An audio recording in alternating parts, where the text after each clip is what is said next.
Baik, Assalamualaikum warahmatullahi wabarakatuh.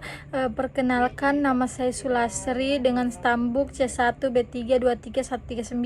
Di sini saya akan memaparkan sedikit materi mengenai penanganan masalah penyandang disabilitas di wilayah Indonesia bagian Barat.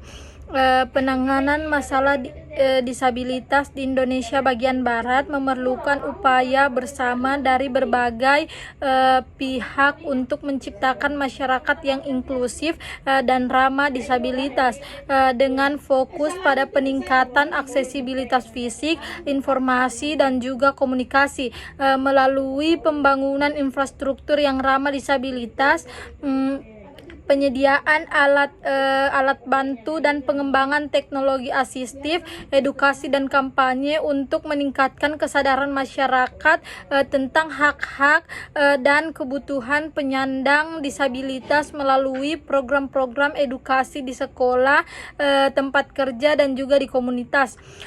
Pengembangan program rehabilitas fisik, mental, dan sosial untuk membantu para penyandang disabilitas mencapai potensi optimal melalui terapi fisik, terapi wicara, pelatihan vokasional, dan konseling.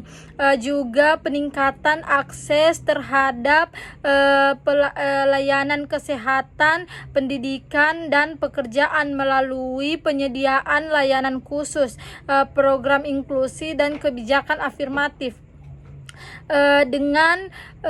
Dengan contoh praktik baik secara program inklusi di sekolah dan pengembangan usaha mikro yang didukung oleh organisasi non-pemerintah atau NGO, serta rekomendasi untuk meningkatkan koordinasi antar lembaga pemerintah, swasta, dan masyarakat sipil, mengembangkan kebijakan yang inklusi dan ramah disabilitas, dan meningkatkan alokasi anggaran untuk program penanganan disabilitas. Penanganan masalah disabilitas di Indonesia bagian Barat ini membutuhkan pendekatan komprehensif yang melibatkan berbagai pemangku kepentingan berdasarkan data prevalensi disabilitas dari BPS dan Kementerian Sosial yang menunjukkan presentasi para penyandang disabilitas berdasarkan jenis dan usia, serta data akses terhadap pendidikan dan pekerjaan yang membandingkan partisipasi penyandang disabilitas dengan masyarakat umum. Strategi penanganan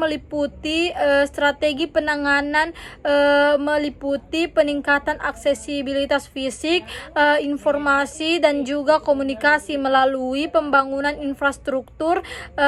infrastruktur ramah disabilitas dan teknologi asistif, serta edukasi publik untuk mengurangi stigma dan diskriminasi. Program rehabilitas fisik, mental, dan sosial termasuk terapi dan pelatihan vokasional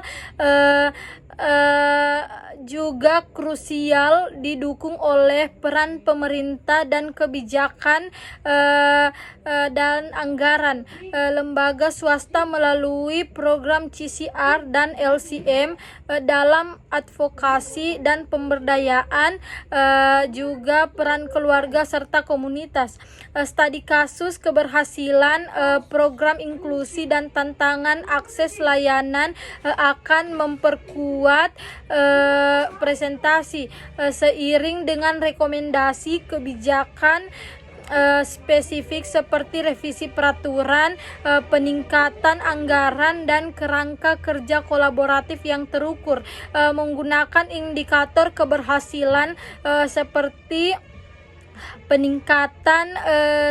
peningkatan anggaran dan kerangka kerja kolaboratif yang terukur, menggunakan indikator keberhasilan seperti peningkatan aksesibilitas dan partisipasi dalam pendidikan dan pekerjaan, serta pemanfaatan teknologi asistif dan platform digital untuk mendukung inklusi. Mungkin itu saja dari saya. Terima kasih.